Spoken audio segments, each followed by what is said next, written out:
Jim,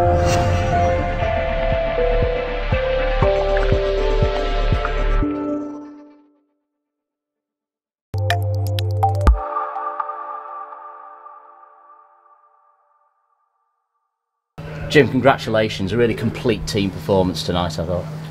Yeah, there was a few rough edges, but like I thought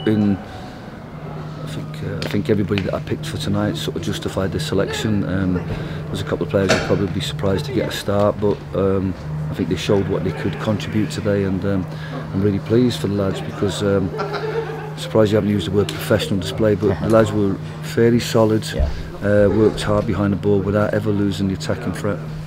It's interesting, you know, when Danny Lloyd left the club, people said, oh, that's 29 goals, how are we going to replace them? You've got a front two now with 30 between them, and it's not even the end of November. They really have stepped up to the plate. Yeah, well, I mean, tonight in particular, I think on Saturday there was a big brick wall that we tried to knock down, and Jason struggled to get any space on that, and I think tonight we sort of take a calculated gamble to let them open up, and then when they were open they were most vulnerable. Great first goal.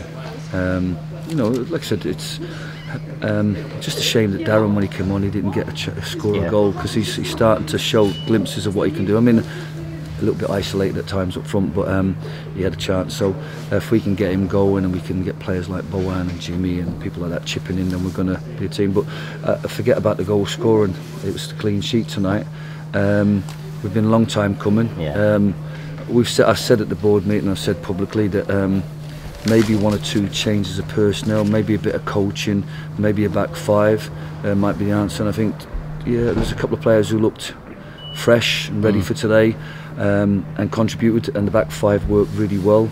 Obviously Ben, if you want to call him back five, but we always felt that he'd cope with the threat of right, and also bring him the other way, which he did brilliantly. We mentioned in commentary Chris Smalley tonight. He's been out of the first team picture for a little while, but he's come back tonight. You wonder if he's going to be a bit ring rusty, but he was terrific this evening. Yeah, I see some of the part-time lads that when they're playing, and they kind of, sometimes they feel like they need to be playing to keep on top of the fit, but it's a fine balance between fitness and freshness, and I thought he looked fresh tonight. I thought all the lads were, considering they trained yesterday, difficult journey up here, a lot of them working. They'd been, like myself, they'd have been probably down at Chile Nomads and Woodley, the under-19s games, and they would have been working, and some of them are rushed here.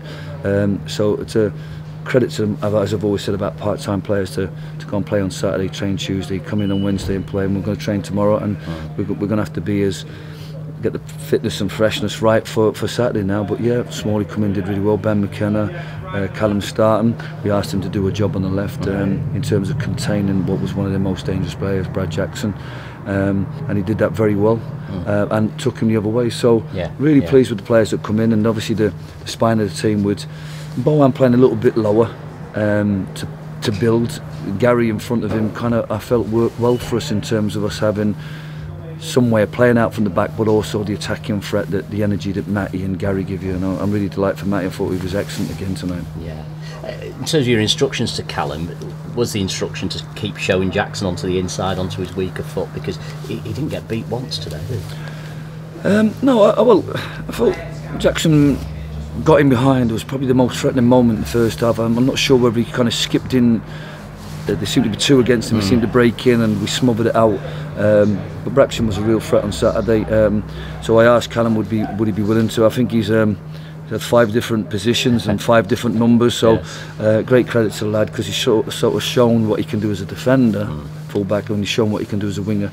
And there was glimpses tonight of a player that could play in the league, and he did a really good job for us. So Brad Jackson's got a future as well, because I think he's probably one of their best players, and they've got that little bit of skill, that little bit of pace, and that sort of stamina to speed, endurance that marks them out as 2 really good players. So it was a great little battle between them 2. I think that's what happens when you pit full-time players against each other, isn't it? As they both are. Yeah, but I just thought that the 2 goals that they got at the weekend was down to that vulnerability. I mean, taking Scott out tonight, you may feel that as a real disappointment, but again, you're going back to just allowing people just to recover, get a little bit fresh, work on a few aspects of the game, and then come back fighting fit, because I'm sure that we're going to be needing Scott, we're going to be needing everybody. But it was I'm really pleased for lads, and really pleased for Ben.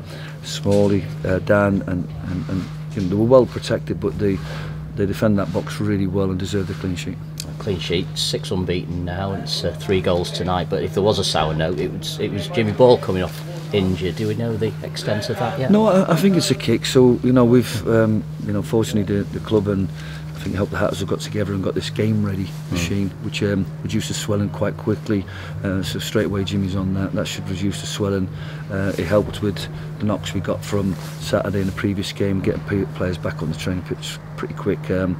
I thought he twisted it, and it was an awkward one, but I think it was more the kick. So we just have to see it settles. And we were running a little bit of a risk with Jim tonight because the deadline is on Saturday for the or the 30th for the yellow cards, and this was Jimmy was the only one on 4.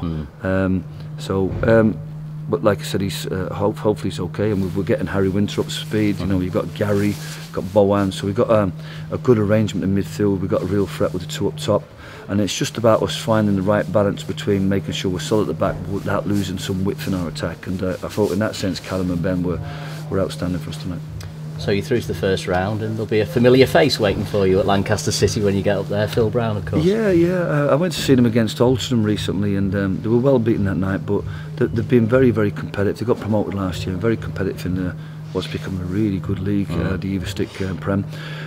I think the very first game that Phil had was. I think my Northwich team went to Lancaster and drew there in the FA Trophy, and then we took him back to Northwich and beat them 4-0. So, and he's worked a lot since then, and it'll be a tough game. Lancaster's always a hard place to go, but this was a local one for some of our lads, and the likes of Smalley and Dan and the Burnley boys, Ben and Gary, you know, they'll be pleased with that. You know, like, I mean, everybody else can enjoy Saturdays off, but we want to keep playing football and we want to keep winning. But before we can look at Lancaster, it's nice to have that game. We've got 2 really tough games that are going to really test our credentials, whether we're playoff contenders, and we need to. I think we were naive a little bit against Spennymoor and the likes of Blythe and Kidderminster and other games where really, if we had got a draw, we'd be in a much better position and closer to them. So we need to close that gap on the likes of Brackley in terms of being competitive. They've knocked Salford out 4-0 at their place, and look at the team sheets, it was a strong Salford side, so that's a hell of a result for them. We know it's a tough place, we've done a job there before, so but it's even a little bit more difficult because you've got a game on a Wednesday, but we'll pick up the pieces tomorrow. I trust that the players are professional, and that tonight gives them some confidence in the system and confidence in each other to go and get a result at Brackley. It's a great win tonight, well done. Thanks so much.